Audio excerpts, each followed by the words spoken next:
Hi, this is Wes. I am showing you how I made this print of a sweet dagger stabbing through some flesh. This is a linoleum cut. Here you see a paper I have pre-inked. I ran it on some cardboard to get the texture of the lines.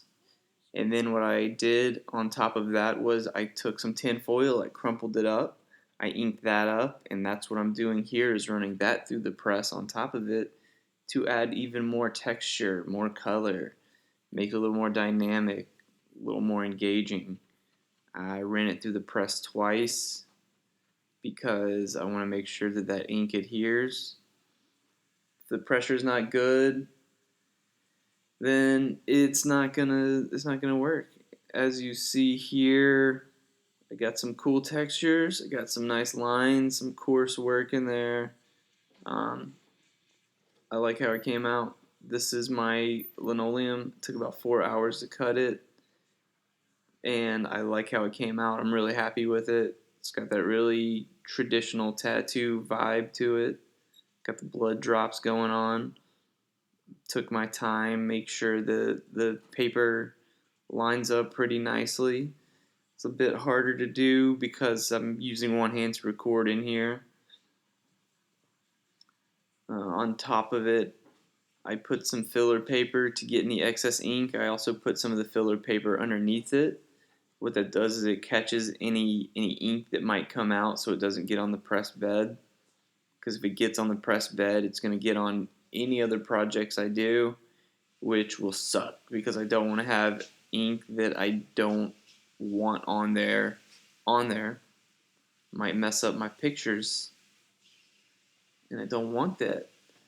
I run it through twice just to make sure it got on there solid. A lot of printmakers don't recommend that because they say it has more of an opportunity to offset the image, which means it's going to create a weird double image that will not look very good. But I've never had an issue with that, so I'm not really too worried.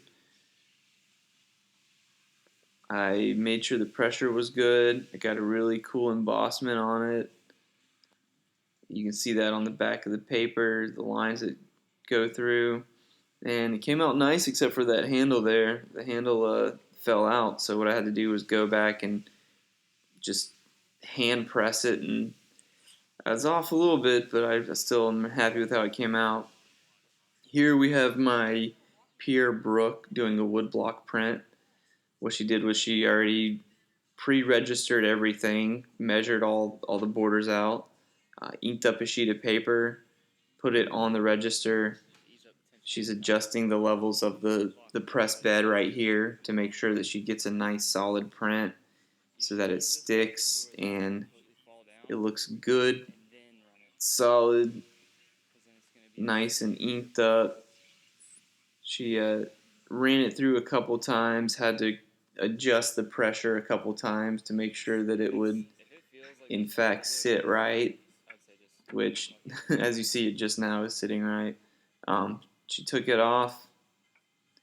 Here the paper adhered to the wood block, but when she took it off it got this really nice image of this distorted crazy face. Now here you can see almost all the things that I've made in the printmaking class that the school offers this semester.